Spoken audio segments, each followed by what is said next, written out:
Welcome to the Great Detectives of Old Time Radio. From Boise, Idaho, this is your host, Adam Graham. If you have a comment, email it to me, box13 at greatdetectives.net. Follow us on Twitter at Radio Detectives and check us out on Instagram. Instagram.com/Great Detectives. If you're enjoying the podcast, please follow us using your favorite podcast software. And if you would like to have me record a short video for your special occasion, you can hire me through Cameo at cameo.greatdetectives.net. I recently did my second one, and it went well, got another 5-star review, so do check that out, cameo.greatdetectives.net. Well, now it is time for this week's episode of Mr. Chameleon. The original air date, February 16th, 1949, and the title is The Case of Murder and the Smoking Gun. Next, Mr. Chameleon and the Case of Murder and the Smoking Gun.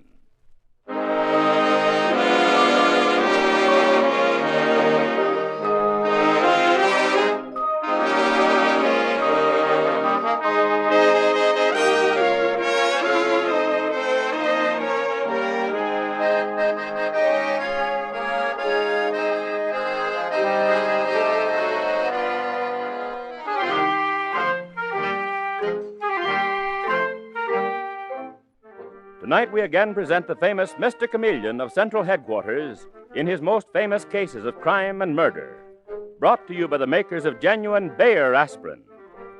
Now let me tell you just who Mr. Chameleon is. A college man, he tried from childhood to live up to the name he bore, Chameleon, by taking on the color of whatever situation in which he found himself, appearing in endless guises, finally entering the police force, where he became known as Chameleon, the man of many faces, the underworld's most dreaded man. The listener invariably knows who Mr. Chameleon is, no matter which disguise he assumes. But the criminal he's tracking down seldom does. Tonight we give you Mr. Chameleon in The Case of Murder and the Smoking Gun.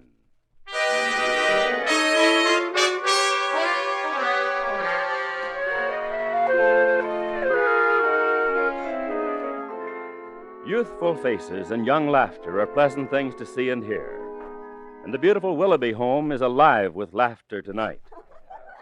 For Larry Willoughby and his sister Barbara are giving a dance, and the cleared floor of the drawing room is filled with whirling figures. Figures who little dream that the music is soon to be shattered.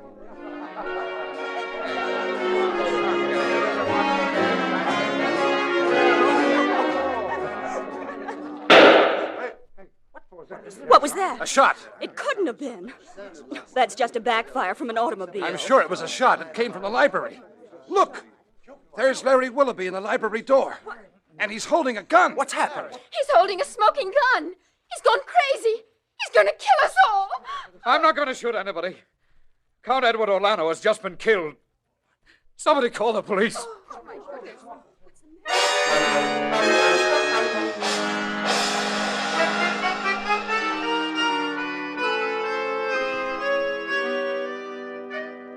And now, a little later, we find Mr. Chameleon, the great detective, the man of many disguises, kneeling beside the lifeless body in the Willoughby library.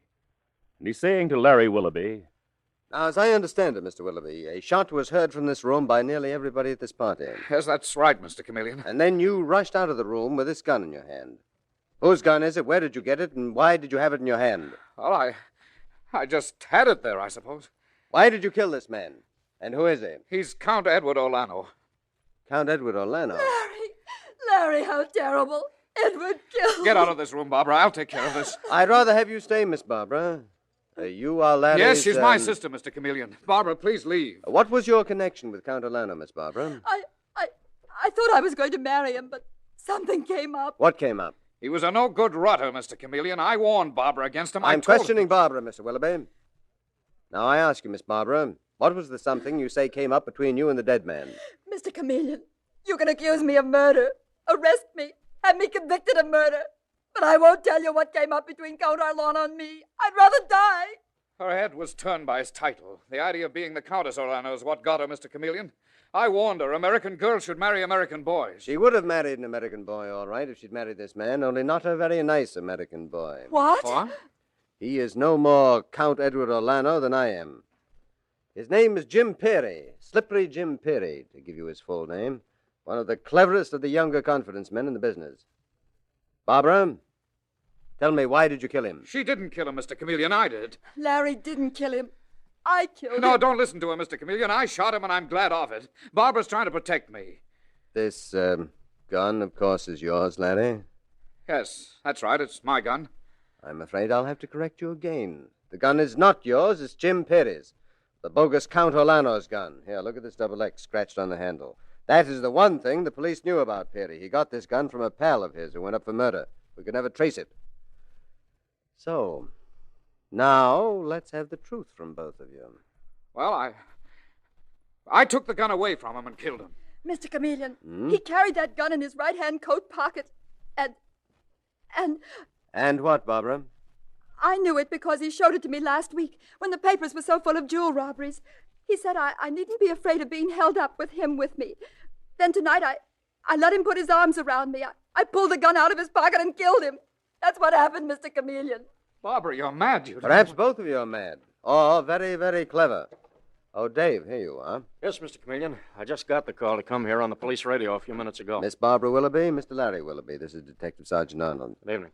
Will you take both of these people downstairs, Dave, turn them over to Officer Foley, and have them held at headquarters for further questioning? Right, Mr. Chameleon. Come along, you two. And you come straight back here, Dave. I'll be looking at the body. Back in 2 minutes, Mr. Chameleon.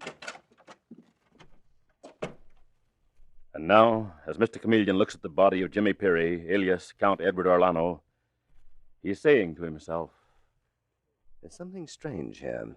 Something most infernally strange about this wound. I wonder, could I be right? No, that's impossible. Well, what's it all about, Mr. Chameleon? Twisters, Dave, twisters. One incredible thing after another, enough to make me dizzy. Well, you won't stay dizzy very long, Mr. Chameleon. Look at the wound in this man's body, Dave. You recognize him? What? Holy smoke, it's Jimmy Peary. Posing here as Count Edward Orlando. And if I'm not utterly wrong, he was stabbed to death and shot to death. Did you see the wound? It looks like a knife first and then a bullet. Well, but why stab a guy first and then shoot him? That's like killing him twice. Well, that's not half, Dave.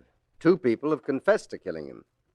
Well, I guess that settles it. Yes, that would settle everything if both hadn't claimed to have shot him. Nobody said anything about stabbing him.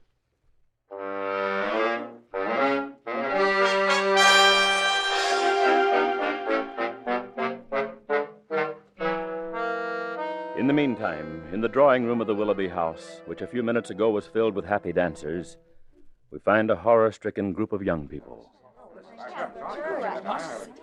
The police have arrested Larry and Barbara. I saw them being taken out. Oh, how ghastly. The thing to do is to make a break for it and get out. And have the police haul us in? You must be crazy. I'm Chameleon of the police. Mr. Chameleon. Now, everybody here will be questioned. I'm sorry to detain you, but there's no way out.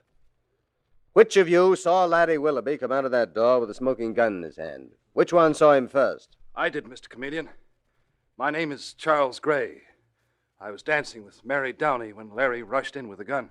Are you Miss Downey? Yes, but I really didn't see very much. My back was to the door. I understand. And your dancing partner here, Mr. Gray, was facing it? I wish I hadn't been, Mr. Chameleon. I can't believe it of Larry. And I certainly can't believe it either, Mr. Chameleon. I take it that both of you knew Larry Willoughby and his sister very well. Oh, yes, very well, Mr. Chameleon. Well, if you'll both step into the library with me, I'd be grateful. There are a few things that you might help me clear up. Come on, Mary.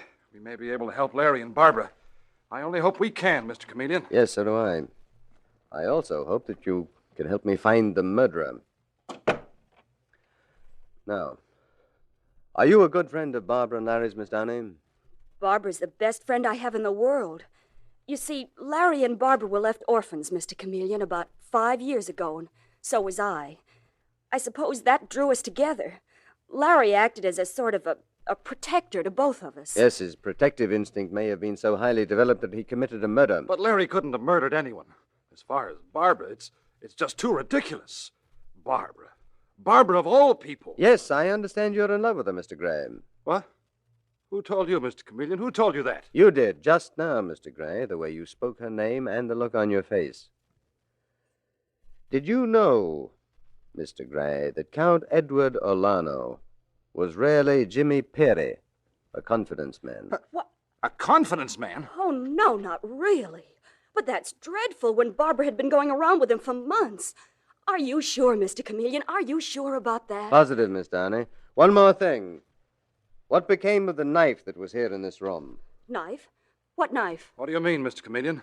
I don't understand. Oh, yes. You mean the paper knife. The one they called a collector's item that Larry brought Barbara from Italy. That's it? Why, I don't know. Isn't it here? Barbara kept it on the desk. It seems to be gone. Why do you ask, Mr. Chameleon? Yes, what's that got to do with Orlando's murder, or Perry, or whatever his name was? I just wondered, that's all. We cops ask a great many questions, you know.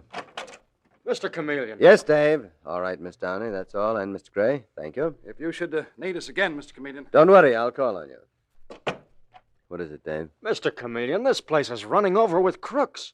Benny Morgan is out there, and so is his girlfriend. Now, how could they get into a swell dump like this? Well, these kids pick up all sorts of odd trends at night spots.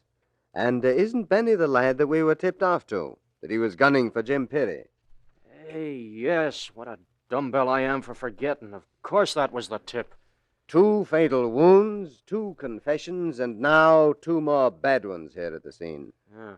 Dave, this thing is getting more interesting all the time. What'll I do about Benny?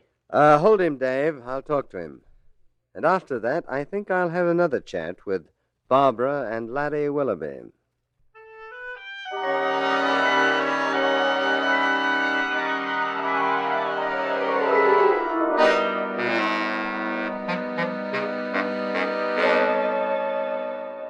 A short time later, after Mr. Chameleon has finished questioning the criminal Benny Morgan, we find him again facing Barbara Willoughby and her brother Larry.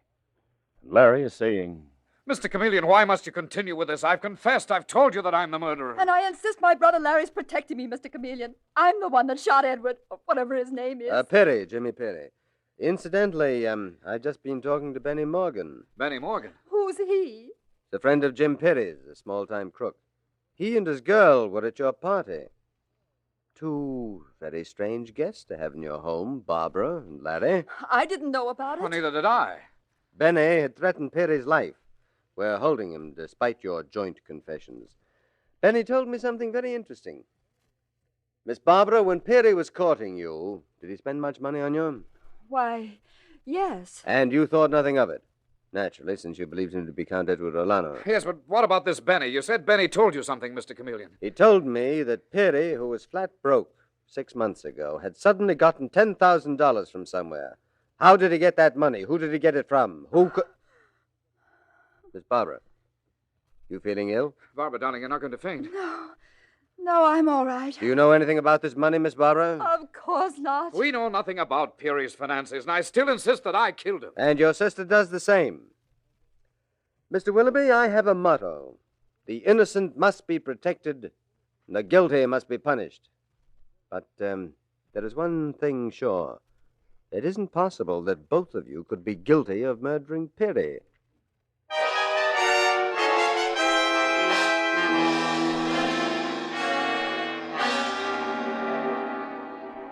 Mr. Chameleon and the case of murder and the smoking gun continues in just a moment.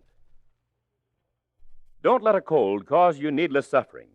In spite of what some people think, you can relieve painful cold symptoms and relieve them fast. Because Bayer aspirin is ready to go to work in 2 seconds, that headachy feeling and muscular aches and pains are quickly relieved when you take 2 Bayer tablets with a full glass of water. And you can take Bayer aspirin to combat sore throats arising from cold, too. Just dissolve 3 Bayer tablets in 1/3 of a glass of water and use as a gargle. With astonishing speed, this highly potent medicinal gargle will soothe the irritated membranes of your throat, quickly relieving pain and irritation. So when you're suffering painful cold symptoms and accompanying sore throat, first take 2 Bayer aspirin tablets with a full glass of water. Then gargle with 3 Bayer tablets dissolved in 1/3 of a glass of water. When you buy, ask for Bayer aspirin, not just for aspirin alone. Get the 100-tablet bottle, and you get Bayer aspirin tablets for less than a penny apiece.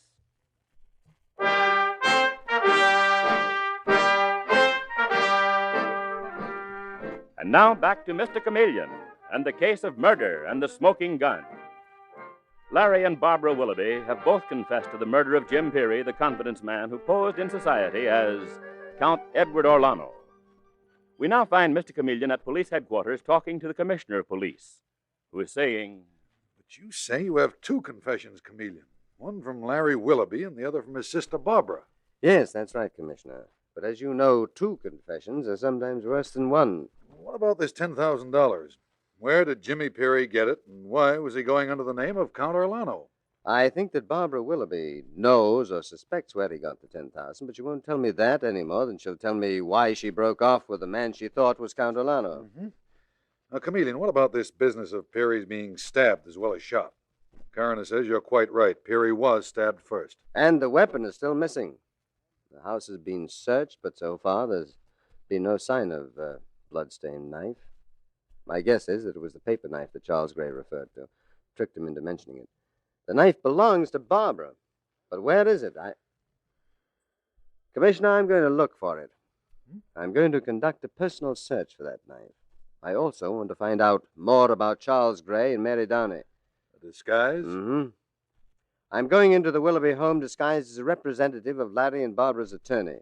My name will be Willard Hawkins. Their attorney has appointed me to take over the running of their home while they're in police custody. And I will send for Charles Gray and Mary Downey and talk to them about Larry and Barbara's affairs.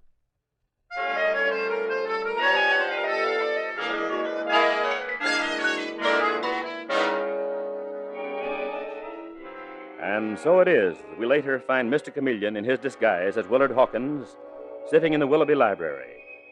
And he's saying to Mary Downey and Charles Gray, who sit facing him, Of course, we'll do our best to get Larry and Barbara Willoughby out on bail, but I must say they're making it very difficult for us.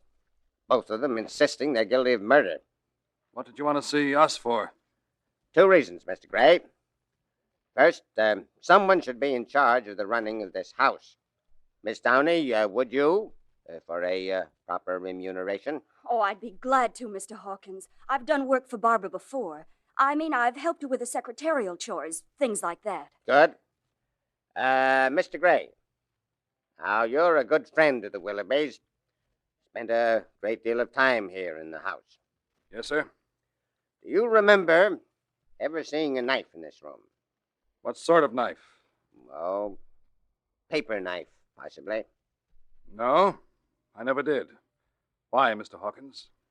I just wondered. Well, I'm very glad to have met both of you, and if you don't mind, I'd like to be left alone. I'll call you tomorrow, Miss Downey. Very well, Mr. Hawkins. Anything I can do, I'll be glad to. Thank you. Good day. Well, what is it, Mr. Gray? I was just wondering. You say you want to be left alone? Yes. In this room? That is a very odd question. I have business to attend to. The police, I simply have business to attend to. Good day. Good day, Mr. Hawkins. Goodbye, sir. And be sure to call on me, too. I'll do anything for Barbara. And Larry, too. I'm sure you will, young man, and especially for Barbara. I'm counting on your being willing to do something for Barbara. But, anyway, I think that's all now. Goodbye. Goodbye. That knife must be somewhere, that vanishing knife. But it was that knife that killed Peary. The shot was fired later. The gunshot wound was intended to cover up the knife wound. Let me see. This wood paneling, I wondered if it's hollow. No, not this part of it. Yet Detective Sergeant Arnold searched the room and he... Well, perhaps over here.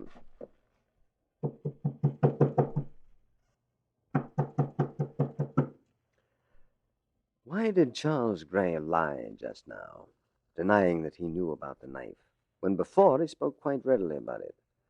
Yes, that's an interesting point, too. Who turned off the lights?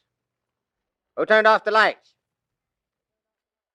There's someone in here. I I can tell. Now, what is this all about? Let go! Help! I can't! Let go!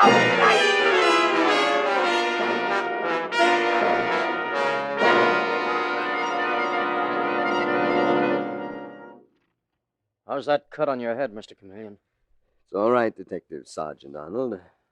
I knew he was coming at me, so I was able to protect myself. I made such an outcry that he ducked out of the room again, but not before I grabbed a button off his coat. Mr. Charles Gray is a very excitable young man, and he was not going to have me or anyone looking for that knife. And it must be hidden in the library. Yes, I'm sure of it, Dave. The killer never had time to get rid of it. That's why I told Officer Foley to turn the place inside out. Rip the paneling off the walls if necessary.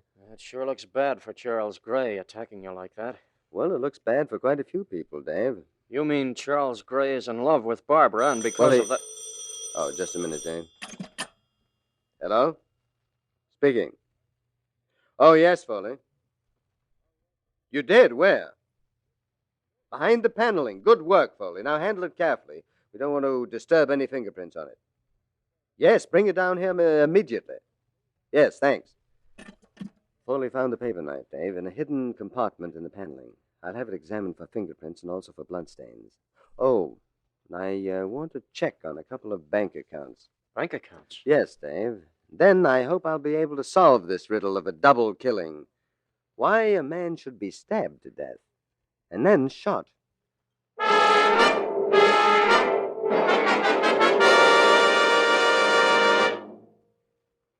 Okay, Dave?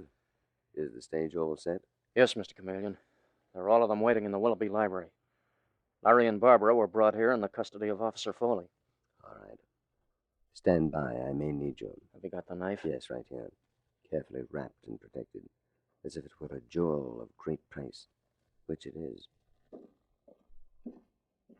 But Barbara and Larry, what's it mean? It's wonderful to see you here, but what's it all about? I don't know, Charles, and Larry doesn't either, do you, Larry? No, Barbara, I don't. Maybe Mr. Chameleon has good news. Maybe that crook Benny Morgan they picked up, maybe he confessed. How could he, Mary, when I've confessed to the murder? You mean both of us have, Larry, and... Oh, here's Mr. Chameleon. Good afternoon, everyone. Mr. Chameleon, what is this? Why have you brought us all here this way? Well, because I thought you all had an equal interest in this case. Your friend, Charles Gray, is more than a friend, Miss Barbara. He is so devoted to you that he tried to stop me from finding this knife. Knife? Larry, it's the paper knife you gave me. Why, yes, Barbara. Wait a minute, Mr. Chameleon. Where did you get that knife? Oh, I bet the fellow Hawkins you had in here was a police spy, not somebody from the lawyers at all. Yes, you're quite right, Charles. I was Hawkins. You, Mr. Chameleon? You were Hawkins? Mm-hmm. And in my disguise of Hawkins, I learned several very interesting things. One was that you lied. I didn't. When this investigation started, Charles Gray, you did not hesitate to tell me about the paper knife which Larry had given Barbara. But you denied the existence of such a knife to me when I was disguised as Hawkins. Why? Where did you learn, Charles Gray, that knife was the murder weapon, not a gun? But, Mr. Chameleon, I don't understand. Well, it's very simple, Miss Barbara. Count Orlano, who was really Jim Peary, was stabbed to death. The shot was supposed to conceal the stab wound, only it didn't. Charles Gray, answer me. Who was it who told you that Peary was stabbed to death and that Barbara probably did it? No one. You're lying, and it's very foolish of you to lie. I'm not. Charles Gray, this is mistaken chivalry. You're not even helping Barbara now. But I don't know what to say. Yeah, well, then I'll say it for you. Mary Downey told you that she feared a knife had been used, and she was also afraid that Barbara might have used it. Mr. Chameleon. The knife had disappeared, but Mary guessed correctly that it must be hidden in this room. She knew that Larry didn't have time to take it far or get rid of it. But it wasn't Mary. Yes, I know, Larry. You thought it was your sister Barbara who murdered Peary. You walked in here and found Peary with a knife in his heart. You pulled out the knife, pressed the gun over the wound. The severe burns on Peary's shirt front told me that. You recognized the knife. You took it for granted that Barbara was the killer, but she wasn't. Mr. Chameleon, are you accusing me of murder? Do you actually believe I'm guilty of murder? Mary, I think your friends will be able to answer that question. Larry, did you find a knife in Peary's heart? But tell me the truth. Tell me the truth. Yes. Yes, I did. I thought Barbara had done it. Charles, Did Mary Downey tell you that she was afraid that Barbara had done it? Did she tell you that no one must be allowed to find that knife? Yes. Oh, Mary. All right, Barbara, now it's your turn. Why did you break it off with the man you thought was Count Edward Orlano, and who was really the confidence man, Perry? I can't tell you, Mr. Chameleon. My dear, this is misplaced loyalty. I know, for instance, that Mary Downey was in bad financial circumstances. Over a period of a few months, she drew $10,000, all that she had, all that her father left her, and she gave it to the man she thought was in love with her. No. Yes, you did, Mary. But once Perry got your money, he was through with you. He started making love to Barbara until you, Mary, put a stop to it. Didn't she, Barbara? Didn't Mary put a stop to it? No, I did not. I deny it, Mr. Chameleon. I deny the whole thing. I went around with Edward, yes, but that was some time ago. I certainly did not kill him, and you can't prove I did. I think I can, Mary. The night of the murder, it was a formal dance. Larry, were you wearing gloves? I don't remember. You must have been wearing gloves. And in your haste and your emotional excitement, you forgot about it. You forgot to leave your fingerprints on the gun, Larry. And you also left no fingerprints on the knife when you pulled it out. The murderer's fingerprints are on that knife. And those fingerprints are Mary Downey's. No! Dave, stop her! Mary! She's going to jump out the window. Oh, no, she's not. Okay, Miss Downey, take it easy. You can't get out of it as easy as that. I never get out of anything. I've never had anything, no looks, nothing, not even enough money. Edward, Jim Perry made love to me. He was the first man who ever did. I couldn't give him up. I couldn't let Barbara have him. Mary, you mean you lied to me when you said you'd been living with him as his common-law wife? That you were going to have a baby? Of course. I knew you'd stop seeing him then, Barbara. But even that didn't bring him back to me. So I killed him. I had to kill him. Poor Mary. Yes, Barbara, poor Mary, except that she was willing to let your brother die. And you, too. You've all of you been magnificently loyal to each other. Except poor Mary, who was loyal to nothing except her own ungovernable emotions. All right, Dave, let's go. Mary Downey, I arrest you for the murder of Jim Perry.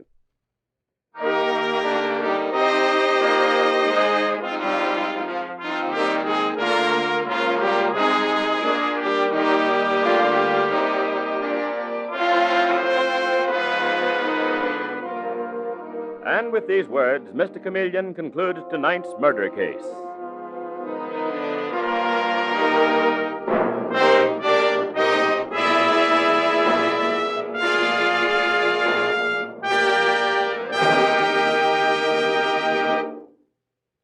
Next time an ordinary headache threatens to spoil your plans, get fast relief by taking Bayer aspirin.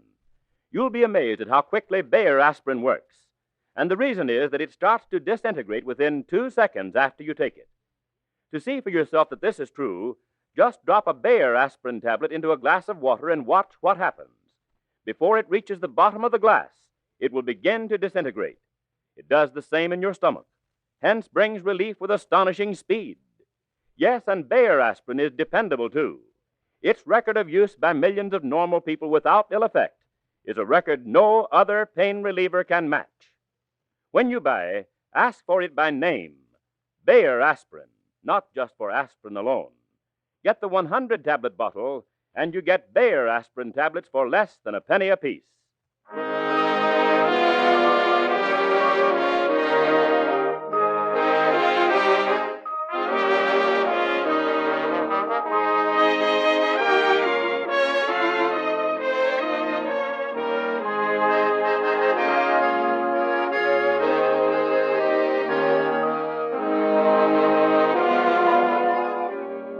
Listen next Wednesday night at this same time for Mr. Chameleon, the man of many faces, in the case of the man who expected murder. The part of Mr. Chameleon is played by Karl Swenson, with dialogue by Marie Baumer, from the original story by Frank and Ann Hummert. Music directed by Victor Arden. This is Ford Bond speaking for Howard Claney, who was unable to appear.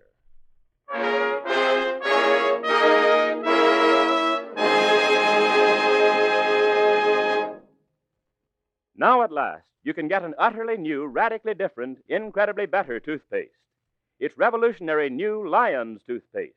And it's better because thousands of laboratory tests on scores of individual teeth show that it actually gets teeth brighter. 2.5 to 5.5 times brighter than any of the 5 leading brands. Brighter by far than any other toothpaste. New Lion's toothpaste does this because it's a new kind of toothpaste with a formula that's completely new, radically different. A toothpaste that cleans without soap, polishes without chalk. Try it. Buy Lion's toothpaste.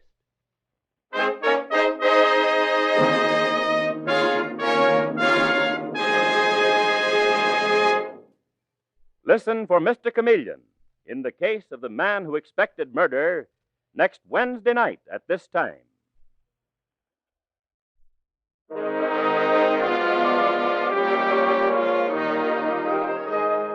This is CBS, the Columbia Broadcasting System.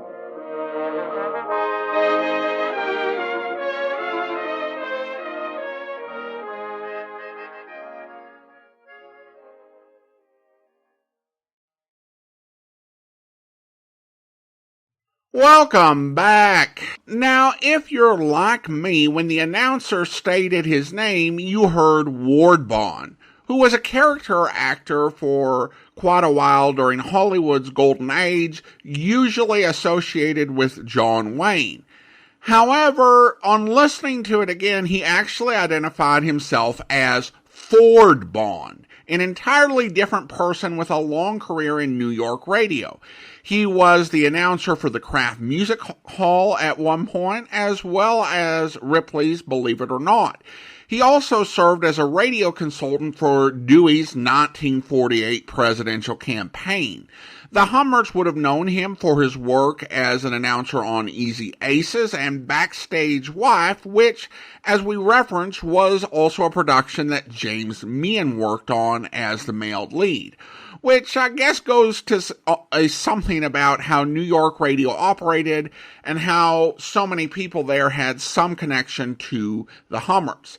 Now, I don't feel too bad about getting confused about the Ford Bond, Ward Bond thing, because I'm not alone. I was checking the Radio Gold Index, which is as close as we're going to get to an IMDb for old-time radio. And Ward Bond's entry in the Radio Gold Index, most of it was announcing work that was done by Ford Bond. As to the case itself, it was actually pretty good, and his disguise did seem to have a point to it, unlike some of the more recent ones. It was interesting that you had this murder get so complicated because all but one person was being loyal to someone else and trying to cover for somebody, even if that person was innocent, of course, except the murderer. It also has to be said that conmen pretending to be noblemen is a bit of a recurring theme in Mr. Chameleon. You'd think people would catch on, but this is the Hummerverse after all. Alright, well, listener comments and feedback, and we go to YouTube where Catherine comments regarding the curious case of Clubfoot Louie. Excellent episode. Mr. Chameleon is one of my favorites, and this episode was definitely a cut above script-wise. And then I received an email from Derek. Was just thinking about how funny it would be if Johnny Dollar approached cases like Mr. Chameleon and put on his expense account toupees, fake noses, glasses, false teeth, makeup, glue-on hair. I actually laughed out loud thinking about it. Well, thanks so much for the comment, Derek. I will say that Johnny does occasionally assume a fake identity, but the most extreme that he really went to was during the John Lund era when he pretended to be a Texan and did this really deep Texas accent. In fact, I wonder who had the better Texas accent, Karl Swenson or John Lund. I don't think we'll have a point of comparison until Mr. Chameleon has a reason to do a Texas accent. Now, the reason that Mr. Chameleon has to go to such elaborate means to disguise himself physically is because he is the chief investigating officer of the case. I think that Chameleon's talents do have some value as an undercover man. The reason he has to go with the elaborate disguises is because they've already seen him, and he is also a famous investigator, and that's a problem If you are needing to sneak around and pretend to be someone else, if you are famous, so of course he has to disguise himself because he's a famous investigator. And once again, an illustration about why being famous as an investigator is more often a hindrance than a help. Thanks for the email, Derek. And now it's time to thank our Patreon supporter of the day. And I want to thank Corey. Corey has been one of our Patreon supporters since March of 2018, currently supporting the podcast at the Shamus level of $4 or more per month. Thank you so much for your support, Corey. And that will do it for today. If you're enjoying the podcast, please follow us using your favorite podcast software. If you're enjoying the podcast on YouTube, be sure to like the video, subscribe to the channel, and mark the notification bell. All those great things that help the channel to grow. We'll be back next Thursday with another episode of Mr. Chameleon, but join us back here tomorrow for the conclusion of the Open Town matter where... Rest assured, sir, that every facility of law enforcement in this town is working round the clock to bring the culprits to justice. Yeah, well, that's very comforting, Mayor. But actually, I'm not sure I was the target. What do you mean? Well, when I left you and Dave Sherman and came out onto the sidewalk, Marty Blake was waiting for me in her car parked at the curb. She'd been there about 20 minutes, she told me. Yes, but whoever fired those shots had the setup plan worked out. And I don't think they could very well have planned it for me. Why not? My schedule wasn't predictable enough. They didn't know when I'd leave City Hall, whether I'd be alone or not, or what I'd do when I stepped outside. It's a point, all right. Marty, on the other hand, had been there for 20 minutes. Plenty of time to arrange the thing. But why? Why should anyone want to kill her? Well, there you got me. I don't know. I hope you'll be with us then. In the meantime, do send your comments to box13@greatdetectives.net. Follow us on Twitter at Radio Detectives and check us out on Instagram, instagram.com/Great Detectives. From Boise, Idaho, this is your host, Adam Graham, signing off.